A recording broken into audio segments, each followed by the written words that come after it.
Fungsi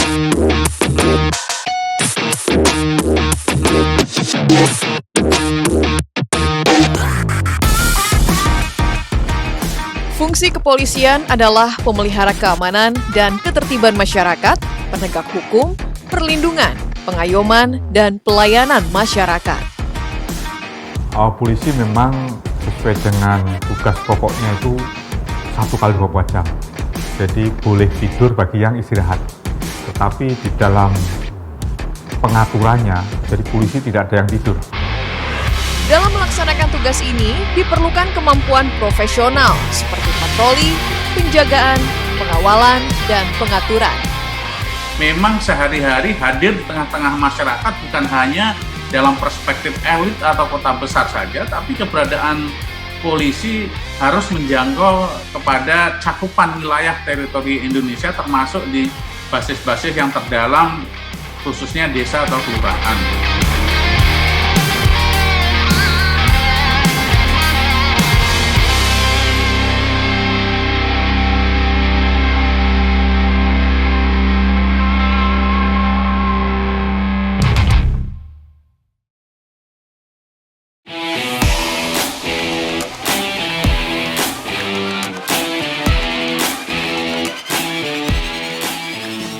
Kalau kita melihat tugas dan kewenangan Polri, ini adalah tugas dan kewenangan yang tidak ringan begitu ya. Makanya dibutuhkan komitmen, konsistensi, selain integritas, kapabilitas, dan kompetensi Polri sendiri di dalam menunaikan tugas dan kewajiban Polri.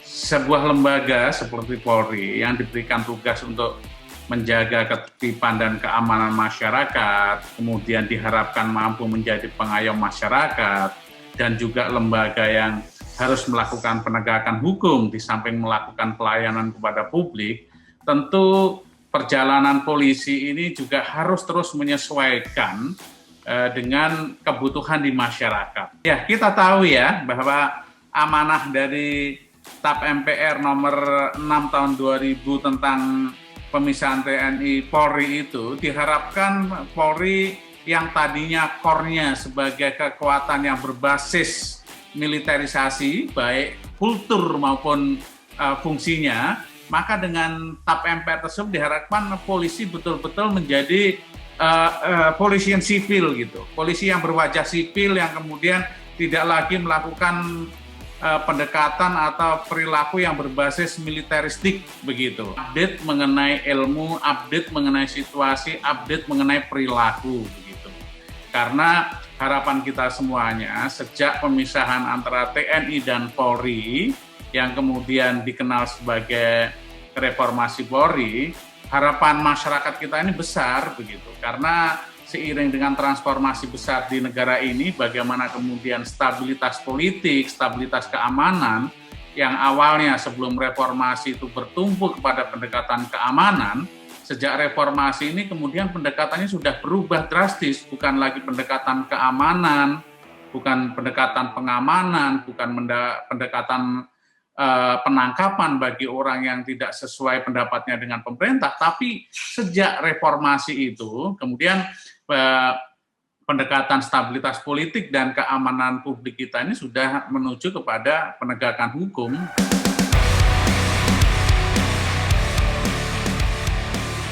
Ya, kalau kita tahu saat ini bagaimana harapan masyarakat terhadap Polri juga begitu tinggi ya, begitu besar harapan masyarakat terhadap Polri. Masyarakat mengharapkan polisi ada di mana-mana. Masyarakat mengharapkan polisi ketika dibutuhkan sudah hadir ya, memberikan pelayanan. Dan inilah saat ini bagaimana memberikan Polri diharapkan bisa memberikan pelayanan cepat ya. Bahkan di beberapa Polda saya lihat ada program namanya pelayanan cepat ya. Paling tidak 10 menit, 15 menit sudah berada ketika diminta oleh masyarakat. Dan inilah saat ini yang terus dilakukan oleh Bapak Kapolri, Jenderal Polisi Listio Sigit, bagaimana bisa memberikan pelayanan cepat kepada masyarakat. Dan itu dilakukan secara transparan. Kemudian juga banyak juga, misalnya kalau kita lihat saat ini, Kapolri kan melakukan program yang namanya teknologi ya, perkembangan teknologi. Semua pelayanan-pelayanan kepolisian saat ini akan dirubah bagaimana dengan untuk berbasis kepada teknologi. Ini sangat penting di dalam hal mengikuti perkembangan yang ada saat ini, bagaimana biar polisi bisa melakukan pelayanan yang transparan, pelayanan yang akuntabel, ya pelayanan yang betul-betul memang bisa dipercaya oleh masyarakat. Ya. Tugas menjaga keamanan dan ketertiban masyarakat turut diemban Kepolisian Resor Kota Banjarmasin, Kalimantan Selatan yang berhasil menanggulangi gangguan ketertiban dan keamanan dengan menggandeng masyarakat untuk patuh hukum.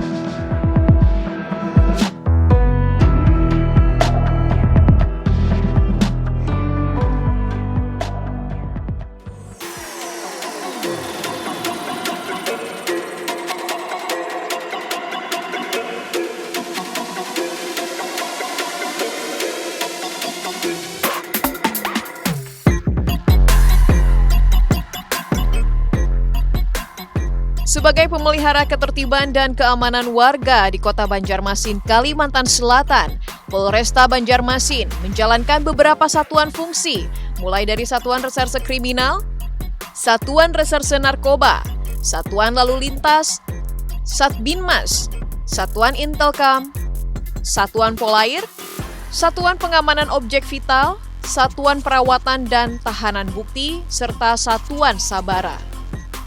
Kerjasama dan sinergi terpadu dengan masyarakat sekitar bersama dengan aparat kepolisian setempat mampu menurunkan kasus, tindakan kejahatan, dan kriminal. Untuk jumlah kasus dari tahun 2019 itu sejumlah 868 kasus, ya 868 kasus, kemudian selesai kasusnya itu 699. Kemudian untuk kasus yang dilaporkan itu selesai dari tahun 2019 ke 2020 ada penurunan 70%, yaitu jumlah kasusnya dari 816 kasus, kemudian selesai 645 kasus. Nah, ini mendominasi kasus yaitu kasus yang konvensional, pencurian biasa, kemudian pencurian dengan pemberatan, kemudian pencurian dengan kekerasan. Ini banyak mendominasi. Nah, di wilayah Banjarmasin sendiri, kami selalu kedepankan upaya-upaya tersebut seperti restoratif justice, di mana ketika kita coba diskusikan baik kepada korban ataupun pelapor untuk kita pertemukan kepada pelaku, sehingga yang diharapkan adalah kebijakan untuk sama-sama kita selesaikan secara baik-baik, secara restoratif justice. Nah, apabila secara restoratif justice sudah kita upayakan tidak menemui titik temu, maka upaya penegakan yang akan kita tindak lanjuti.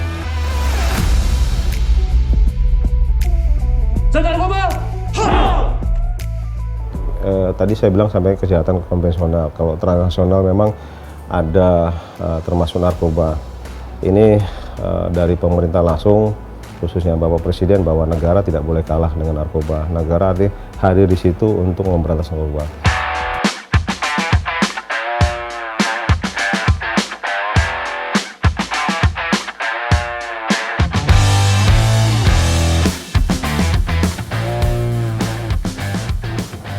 Kami sendiri untuk Satuan Reserse Narkoba Polresta Banjarmasin bertugas secara umum sama seperti Sat Narkoba lainnya, di mana kita melakukan penyidikan terhadap penyalahgunaan narkoba maupun peredaran gelap narkoba, dan ditambah lagi kegiatan preventif baik penyuluhan, sosialisasi, bahkan pencegahan dari dini, maksudnya kepada usia remaja atau usia sekolah.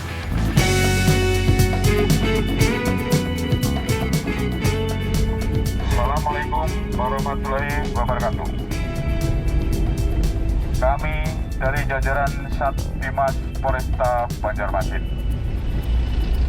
dalam rangka mencegah mencegah COVID-19 dan meningkatkan situasi aman dan terkendali. Kami menghimbau dan mengajak pada bapak-bapak dan ibu-ibu sekalian agar selalu kalau keluar rumah menggunakan masker, karena salah satu jalan untuk menghindari wabah COVID-19. Kemudian polisi memang sesuai dengan tugas pokoknya itu 1x24 jam. Jadi boleh tidur bagi yang istirahat. Tetapi di dalam pengaturannya, jadi polisi tidak ada yang tidur. Maksudnya dalam pelaksanaan tugasnya itu polisi tetap siaga terus.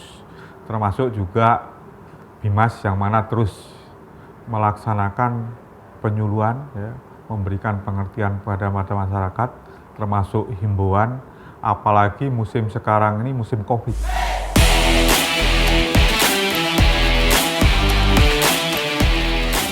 Nah, untuk yang malam hari itu yang kita lebih kepada pos-pos tadi, pos patwal dan pos gatur, di mana mereka mengatur untuk di wilayah-wilayah yang contoh mungkin terjadi kemacetan. Dia datang langsung ke TKP, sama juga kalau terjadi suatu kecelakaan. Selain nanti unit laka yang datang ke TKP, unit patwal dan unit gatur itu datangi TKP lebih dahulu.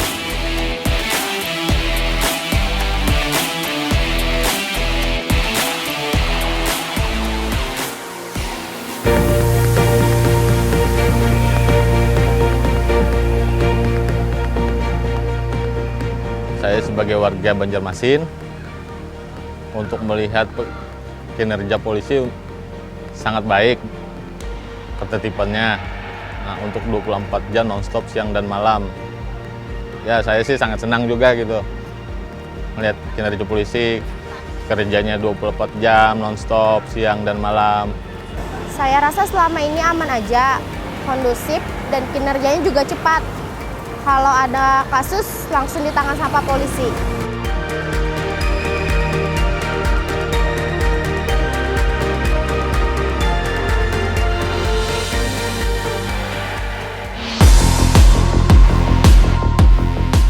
Dalam rangka melayani masyarakat lebih cepat, Polresta Malang Kota berinovasi dengan aplikasi pelayanan berbasis online, Jogo Malang. Jika mengalami gangguan Kamtibmas, praktis masyarakat dapat mengandalkan aplikasi tersebut dengan hanya tinggal menekan tombol panic button. Satuan tim khusus Polresta Malang Kota, Singo Arema pun bergerak sigap memastikan bahwa Kota Malang aman dari tindakan kriminal.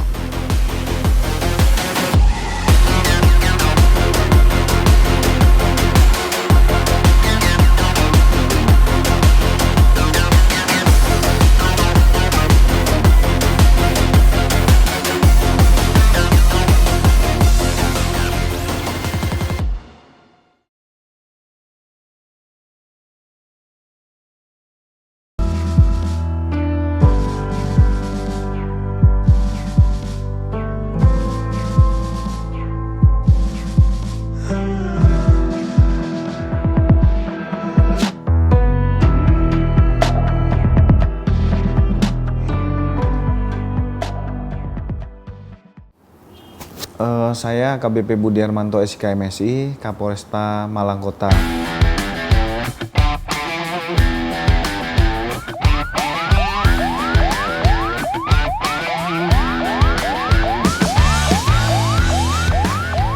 Taruna nanti akan menuju ke TKP.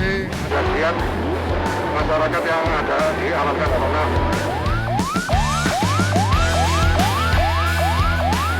Jadi untuk wilayah tugasnya Polresta Malang Kota ini membawahi 5 polsek. Ada polsek Klojen, Sukun, Belimbing, Kedung Kadang, dan Lowokwaru. Memang kalau kita lihat dari data yang kita miliki, kejahatan kriminalitas yang menonjol yaitu curanmor ya. Dari tahun 2020 itu kita memiliki 130 kejadian dan diungkap selesai itu sekitar 22 kasus. Nah, di tahun 2021 ada 91 kasus dalam curanmor dan diungkap 29 kasus, sehingga ada penyelesaian perkara itu 32%.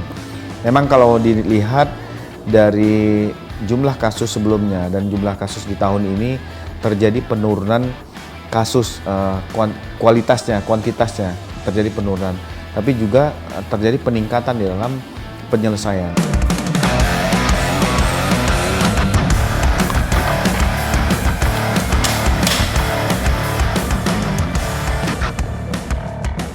Kegiatan patroli yang dilakukan oleh personil Satsamapta yaitu dilaksanakan berupa patroli menggunakan roda 4 dan roda 2. Yang umum dilaksanakan di Polresta Malang Kota adalah menggunakan roda 4 dan roda 2, di mana kita sebut sebagai satuan atau unit tombak dan raimas. Kemudian yang mereka laksanakan adalah melaksanakan patroli di area Kota Malang, di mana kita memiliki 5 jajaran polsek yang kita bersinergi dengan jajaran untuk memberikan suasana aman, nyaman, dan tentram pada masyarakat, khususnya jam-jam rawan yang ada di wilayah Kota Malang. Penerapan teknologi informasi di kepolisian seperti dijalankan Polresta Malang Kota juga semakin meningkatkan kemampuan aparat kepolisian dalam menjaga ketertiban dan keamanan di masyarakat. Aplikasi Joko Malang, di sana ada panic button.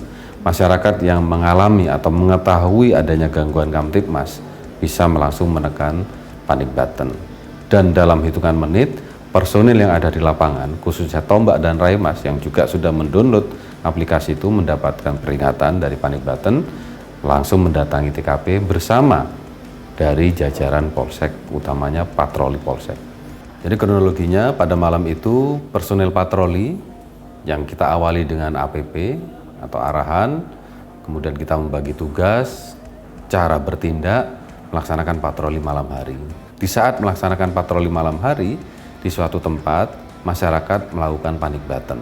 Ini terhubung di call center 110 di Command Center Polresta Malang Kota. Selanjutnya perwira siaga memberikan informasi kepada personil untuk segera mendatangi TKP tersebut, dan di HP masing-masing personil Tombak dan Raimas bisa dibaca pengaduan masyarakat tersebut.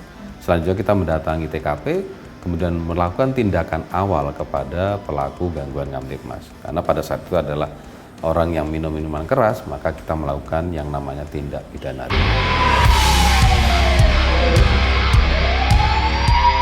Pengambilan panic button, strategi pengambilan panic button di dalam persatu Oke, besar kita melakukan.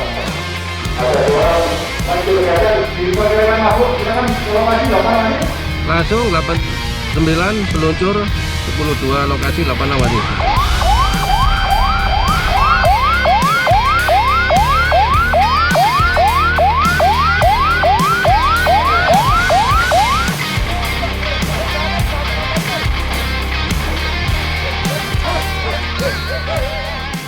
Jadi masyarakat yang ingin berkomunikasi, menghubungi aplikasi tersebut, mendownload dulu di aplikasi Android.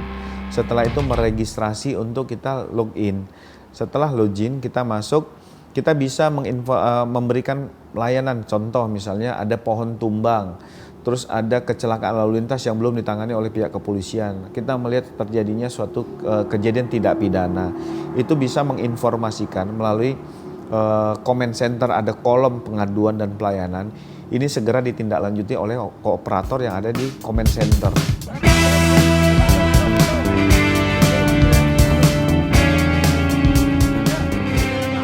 Alhamdulillah dengan adanya Joko Malang, tingkat kriminalitas yang ada di Kota Malang bisa menurun, di mana masyarakat setiap mengetahui, melihat, mendengar adanya tindak pidana, segera melaporkan ke Joko Malang. Hal ini juga atas bantuan masyarakat sendiri, karena masyarakat sadar dengan aplikasi itu bisa meminta bantuan polisi secepatnya untuk datang.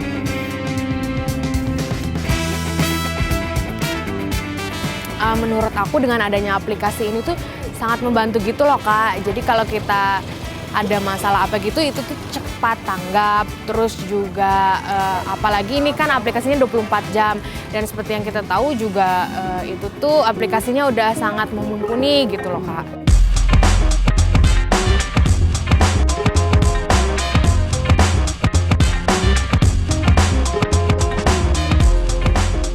Kita biasanya malam ya kita koordinasi dengan unit lain, fungsi lain seperti Reskrim, Sabara, Intel ya akan dikomunikasikan juga dengan Bakop. Jadi kita setiap malam melaksanakan patroli untuk pengecekan kendaraan, trek-trekan, kebut-kebutan, balap liar seperti itu. Untuk dari Satlantas sendiri kita mengawaki sekitar 20 personil, di mana yang menangani masing-masing oleh 1 perwira. Nah, alhamdulillah sudah termasuk bagus ya untuk masyarakat Malang Kota, termasuk bagus. Namun kita tetap mengedukasi masyarakat, mengatensi masyarakat, terutama untuk kegiatan malam seperti berkerumun, balap liar, serta yang terbaru adalah penggunaan knalpot yang tidak sesuai standar atau spesifikasi.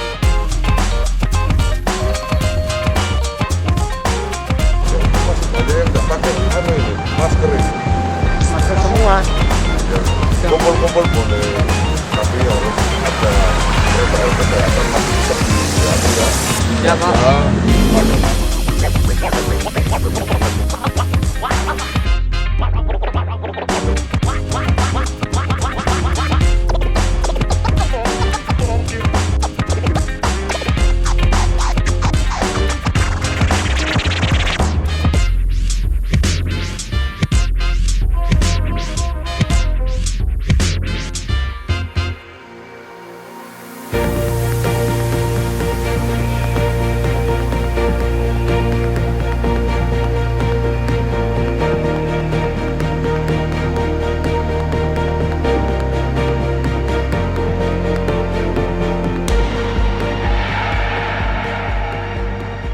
Kami berdasarkan bekerja punya panduan terhadap 16 program prioritas Bapak Kapolri.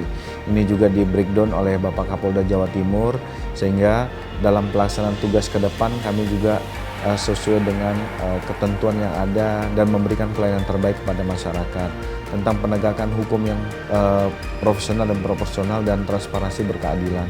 Sehingga yang paling utama adalah Polresta Malang Kota ini bekerja dengan hati nurani guna menuju Polri yang presisi. Kami Polri presisi, setia melayani masyarakat Indonesia. Selalu berinovasi, memajukan teknologi, kepolisian modern demi bakti pada negeri. Darah setiaku untuk Indonesia, prediktif, responsibilitas, transparansi, berkeadilan, setia berbakti.